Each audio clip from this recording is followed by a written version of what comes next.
Welcome to another Founder Wisdom Pod. We have Joseph Ayinde with us today. He's a co-founder and CEO at the Learning and Memory Lab. He's building a world where humans and machines can learn together. He's a polymath and Tar Heel. Can you explain what Tar Heel is, Joseph? Yeah, first of all, excited to be here. Let's bring the energy today. Joseph Ayinde from North Carolina originally, Greensboro, North Carolina, a small town.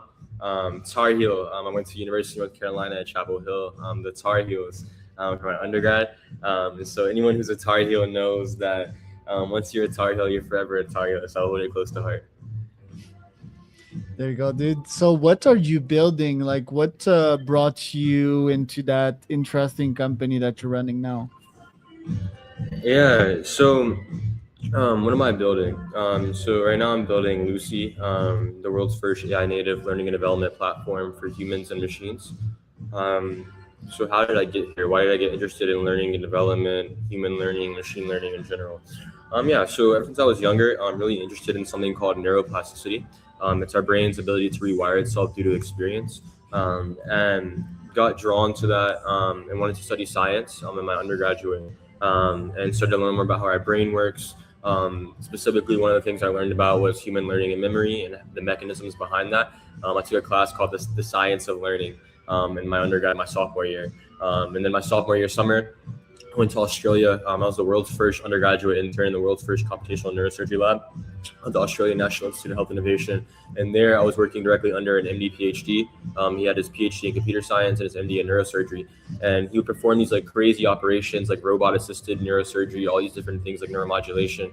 And I got really fascinated by this intersection of computers and the brain and continued to study computational neuroscience. Like I said, learning and memory specifically, and started to study things like Alzheimer's and all these different like neurodegenerative diseases. Just studying how how memories form and decay over time in humans. And then I started building some softwares on the side, some consumer learning softwares, just for myself. Because I was a student at the time. My friends and my buddies would join on. They paid for it and everything. And then a couple of me and my buddies decided we were going to start a lab in undergrad. So in undergrad, like in America, usually like you join a lab, and like I'd already done that. So at the time at UNC, one of the big things was they didn't have a lot of computational neuroscience labs. So I mentioned how like I started dabbling my feet in this computational neuroscience, and I couldn't get out of it. Like I started getting really interested, like really obsessed with it. And all they had was like wet lab neuroscience, just like working with like mice and like C. elegans and all these different like things. And like it's cool, it's needed, but like it's not what I wanted to do. And I wasn't going to sacrifice that curiosity and just like join something for my resume. I'd rather just start something myself. And so started with some of my buddies. We ended up having engineers and neuroscientists around the world join the lab and built up the lab, filed for my first patent before I graduated, and wrote some papers as well. And so all of that like lab and like productization I was doing in undergraduate funneled into what I'm building now on the Learning and Memory Lab. And as I said, we're focused on building a world where humans and machines can learn together.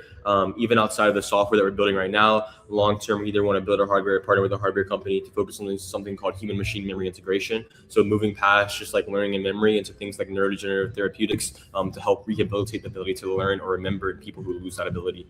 So it's a little bit about myself and what I'm building. You can find us on our socials, which I'm sure will be linked under here. Let's take it away. Yeah, dude. Who are your parents? Why are you that way? Yeah. So I like your question. So who are my parents? So we'll start with mom. My mom's just a regular lady. Her name's Rebecca Ann Goodman. She was born in Greensboro, North Carolina. Grew up regular Southern girl. Now my mom works in like medical imaging and stuff. So like nothing crazy. Just a regular woman. My dad, he's Nigerian. So my dad was born in Lagos. He grew up in London his whole life. Went to boarding school and then came to the States for university. And my dad's a go-getter. Like right now, I remember my dad hit me up like a month and a half ago. He's like, "Have you heard of this thing called Claude?" And my dad, he basically is a lead of like a whole healthcare system. I can't name the system just for information's sake, but basically manages all like the clinical documentation and coding management. And so he started building software a couple months ago. So my dad's like a go-getter. He's always been like just push me to be like push myself. And I remember like back times like in first grade, second grade, my dad would be teaching me square roots. in like his office, and I would go to school and I'd be like, hey, like, why am I not learning this? Like, my dad's always pushed me to be accelerated in school. So it's a little bit about my parents. Interesting. And when did you first get fascinated about the brain? Why is it front and center in your life? Yeah. Why did I get fascinated by the brain? Excellent question. So the thing for me is that I've always like been interested in human biology. And then when I was younger, so I didn't mention this, but when I was younger, I went to a science technology school for my elementary. And whenever I was in first grade, I built a simple interface, like a little game for us because, and whenever you're younger, they give you a set of words each week to learn. Like it's like a spell, you got to spell them, you got to know what they mean. It's like a vocabulary list. And I built a little game on the iPod for me and my buddies to like start remembering our words. And I basically had to do an interview on the local news station. Like I had a bunch of other stuff. And so like I really got fascinated with technology when I was younger. So just in general, like I wanted to study human biology. Then always loved technology, but never wanted to like study computer science because it was kind of boring to me when I was younger. Technology felt static almost, and I wanted to study living systems. But then machine learning got introduced to me, and then there was a magic moment because computers felt alive. They felt like changing and adapted like our brain. But in general, the reason why I got drawn to the brain was reading. So I'm a big reader. When I was younger, like I said, I got introduced to like neuroplasticity, all these different ideas about our brain because I like to read like when I was younger I read books like Atomic Habits and like productivity like books, just like books to make you sharper. I've always been interested in like personal development and like not productivity but like life maxing, like just like every single thing, like just trying to like perfect. So the brain naturally got drawn to it. Sorry, not to yap a lot, but one quick thing on the side is why the brain, like why not like the heart or the lungs or like a different part of the body. I always saw the brain as the highest order function of the body. Like I remember even when I first started looking into medicine, like I would see people go to the doctor and they get diagnosed with like certain things, but then in the end it would end up being like some type of neurodegenerative disease. And I would like think like, okay, like sometimes we just like push on something that we see like a symptom, but we don't actually get to understand the root. And I think the brain like is like, like I said, the highest order function, and a lot of like just diseases and disorders in general stem from that. So I wanted to study it. As soon as I got my hands on the ability to study it in uni, never looked back. My curiosity sort of took over. And why is LAM sorry .ai important? Like why is it revolutionary what you're building? Yeah. A couple of reasons. The first reason is we're turning a corner in human history. So human learning has always been a catalyst for human evolution. We learn to walk, we learn to read, we learn these complex concepts that have even allowed us to leave our planet and come back. And so as humans, like this ability to learn has pushed us forward. But now a new type of learning has been introduced outside of the human body, and it's machine learning. And a new type of intelligence is formed outside of the human body. It's artificial intelligence. And so we're at a point in history where how we navigate this new type of intelligence and new form of learning can fundamentally change the trajectory of our species. And so that's the scale of the problem is massive. Why I wanted to build Lamb Lab, like why me, is because at that turning point, we have a couple decisions. One, we have the decision to let the machine take its course and take over, and we kind of sit back and let it steer.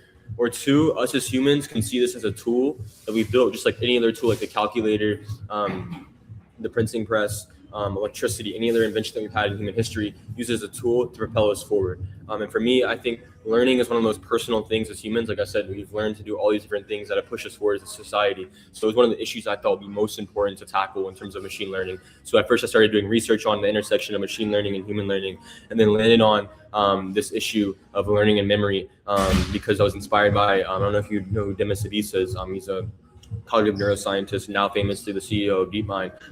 He studied the complementary learning system framework and defined it in his early career. And what it details is how memory and learning work together in the human brain to form long-term memory and expert human decision making. And I got really drawn to these ideas of how human memory and learning work together. So that's why I chose to found the Learning and Memory Lab, so I can help the world turn the corner and build a world where humans and machines can learn and remember together. Right, and I believe it's called Cognition now. Are you fixing the memory problem, the attention problem? Like, what are you fixing that needs to be fixed for super Yeah. intelligence to happen? for super intelligence to happen? Okay, it's a couple different questions there. So first, cognition. So yeah, have a little fun business story here. We'll sit back for. So when I originally had started my company post graduation, so June of 2025, we had named it Cognition. And the reason we named it Cognition is I don't know verbatim, but the definition of cognition is something along the lines of the ability to form knowledge, transfer, and reason on it over time. And so that name was like perfect because what we wanted to build was this product, like I said, in this world where humans and machines can learn together, focusing on reasoning, learning, and memory processes. But there happens to be another company named Cognition, and so recently we actually just took our first investment a few weeks ago. I actually haven't publicly disclosed this anywhere, so you're the first guy. So um, yeah, we actually took investments a few weeks ago, and so at that time we have like now more of a long-term thinking. And so when we incorporated our C corp and everything, we decided, okay, let's go ahead and rebrand to our long-term vision. And our product now is actually called Lucy. It hasn't formally launched. It's an enterprise product that we're privately testing in beta with some enterprises. But yeah, so in short terms, Cognition was the original name of the company. Now that things have become more formalized, the Learning and Memory Lab is our incorporated name by law. But Lucy is the product that the public would know us for and love. Right. Super And what are intelligence. you fixed? Yeah. Super. Yeah. What am I fixing in super intelligence? So the next question. So what is the problem and pain point? Um, so yeah, I mentioned AI native learning and development for humans and agents. So we'll break this down. So first thing is what is learning and development? So in Fortune 500 companies and all these like large companies in the world, they have these departments called learning and development. It sits within HR. And the whole job of it is to make sure that the organization is learning at the rate it's supposed to be, and to also try to optimize and increase the rate of learning within the organization at large. What ends up happening though in reality is 80% of it's HR. So 80% of it's just like making sure people are compliant, making sure people are up to date, making sure people aren't breaking rules and costing the company money, or just the costing the company its name in general. Um, and so this industry right now is around 400 billion being spent per year across Fortune 500. And the problem is around 97 billion of this has been counterfeit to be wasted due to retraining, lost learning, and just like inefficient systems in general. And so there's been a lot of like technologies built on the digital side to try to like digitize some of the content delivery, LMSs. I'm not sure if you're familiar with that term, like just learning management systems to try to like basically like systematize all this learning, conceptualize the rate at which these people learn individually and as a group, all this jazz, right? But it's not working. One in every $4 is lost. And so that's on the human side. So where my team comes in is at the sweet spot. So we've studied human learning and memory. So how humans form memories and decay and learn, and how long-term memories form. We've also studied agentic learning and memory. So the past like 2 months, we built an agentic learning and memory product. We scaled to around 50 customers, 5K MRR, and we're working with all these customers and building this product. And so this intersection that we sit is human learning and machine learning. And so what our product solves now is on the human learning and memory side, we serve as L&D, AI native L&D for humans. But there's a new type of employee that's joining companies and AI agents, or machines in general. We can even think robotics and manufacturing and all this stuff. And so an issue is that how do we handle learning and development for these systems? We don't even have it under wrap for humans, the species that we actually kind of understand a little bit. Nonetheless, this form of intelligence and learning that we don't even quite understand yet.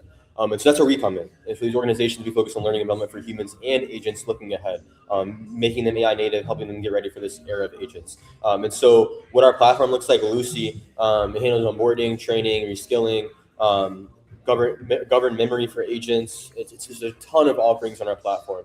And the reason that's so is because L&D, like I said, as a department, covers around 40, I think, to 50 functions. Throughout the workday, and so there's a lot of things that happen within the industry, which is why it's so hard to build a technology around. So I'm gonna circle back around to like the pain point is that right now all these technologies that these companies are spending money on just are not helping. It ends up falling back on the person. A good example, I talked to this woman. She's an L&D exec, and she worked at a factory that was responsible for making the Pokemon cards. I'm not sure if you know what Pokemon is. It's like a card game. And basically, her job as L&D was to come in and train the floor lead on how to train the rest of the employees in different languages, because he had only spoken one language, but he was the expert on Pokemon and the cards and everything. So she taught him about how to teach in pedagogy and andragogy, all these different ideas. And so what she said was they had a learning and content delivery system where every day the job of the employees was to look at it and to go over it.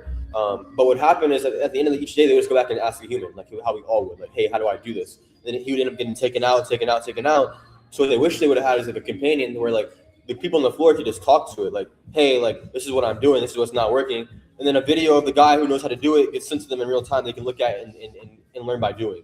So a more practical technology. And so what we've learned by talking to these executives and all these people that we're talking to now in this L&D industry is that they want something human. Because at the end of the day, if we build an agentic learning and memory technology, optimized for the biggest benchmarks, and try to optimize for continual learning, persistent memory, all these crazy fancy ideas, at the end of the day, humans are using the system. So we still have to optimize for human learning and memory. And so that's why we send this intersection of human learning and memory specifically for learning and development for these enterprises. And who's your co-founder? Why are you guys a good duo?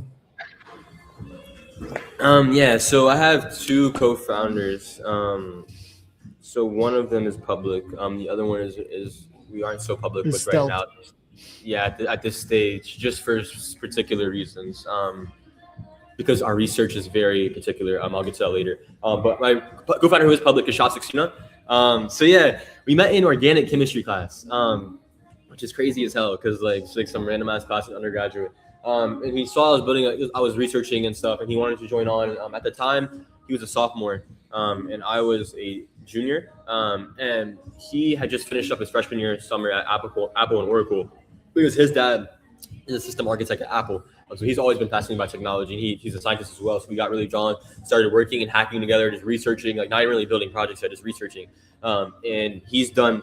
Keshav has exploded while I've worked with him. Like ever since I've worked with him, he's worked across Harvard Medical School, Stanford Neurosurgery Epilepsy Unit, MIT now, and I'm working with the epilepsy neuroscience right before he went full time with us, and a bunch of other people, like any big medical oncology unit in the country. He's worked with building their digital twins because he's basically pioneered this whole like digital twin arena for agents and humans. So Keshav Saxena, he's my co-founder. One of them.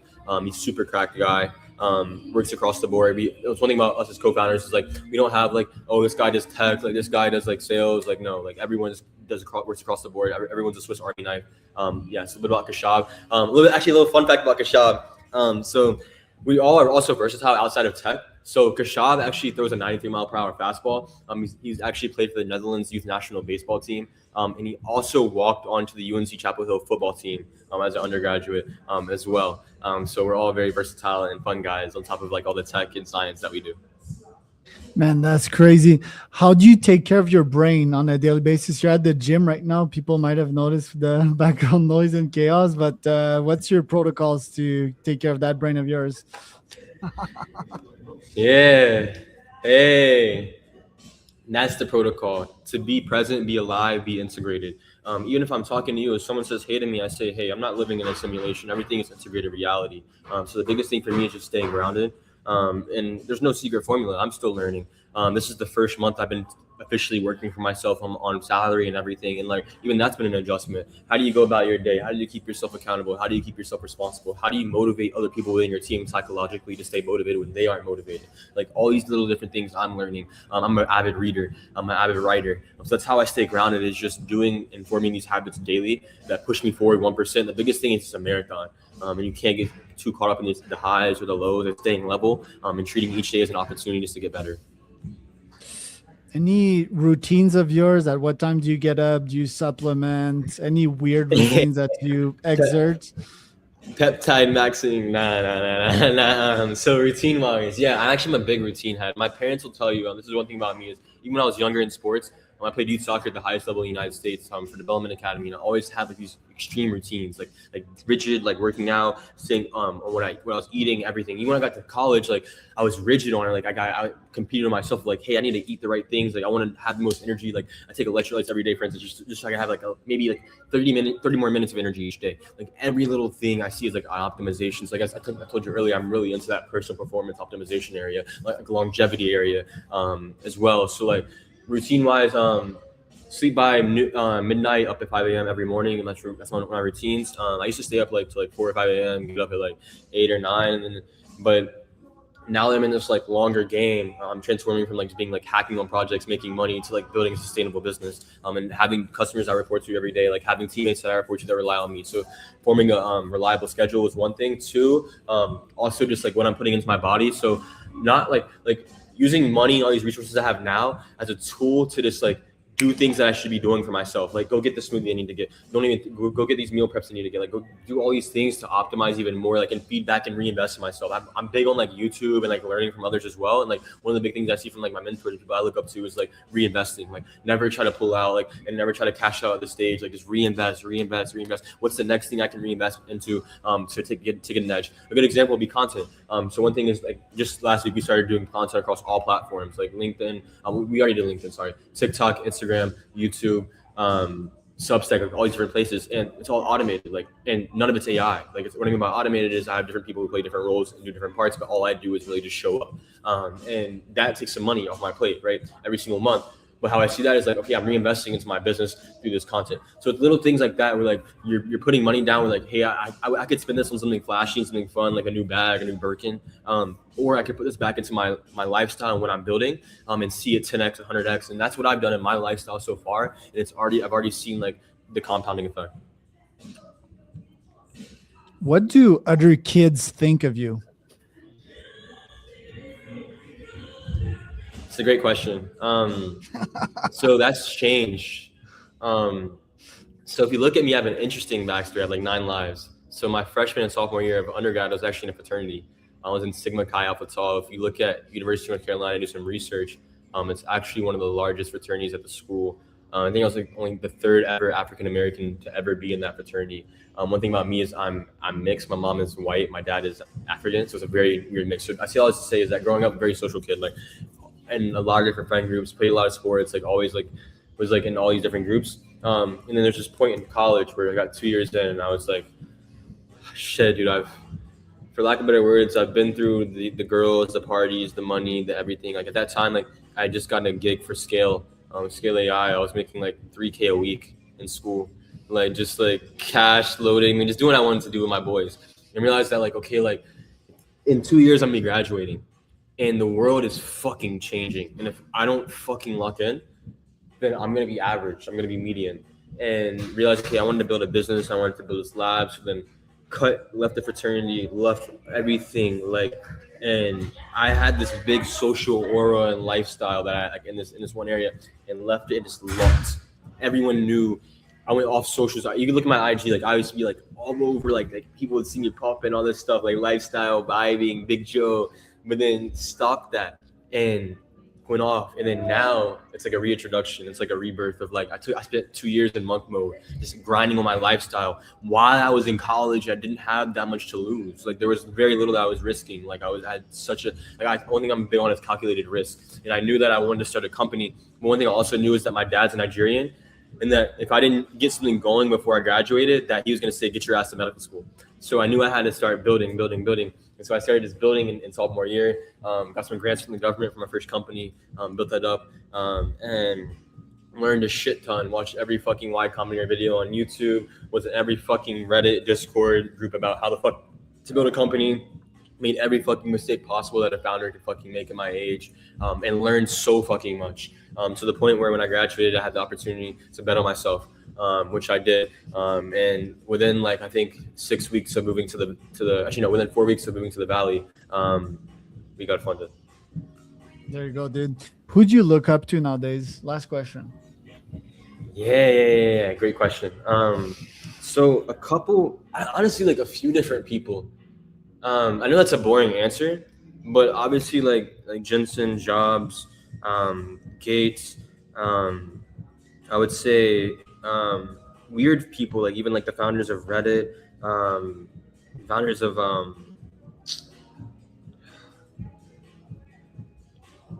what's the app Replit. Like I'm interested in all these very unique stories, founder stories. So I'd say a variety of people. But when I was younger, the main person I would say was Jobs. Just because his passion and obsession for being better, and like also like being relentless. Like that archetype is like who I like kind of am as a person. So I would say Jobs is my first inspiration in the business world.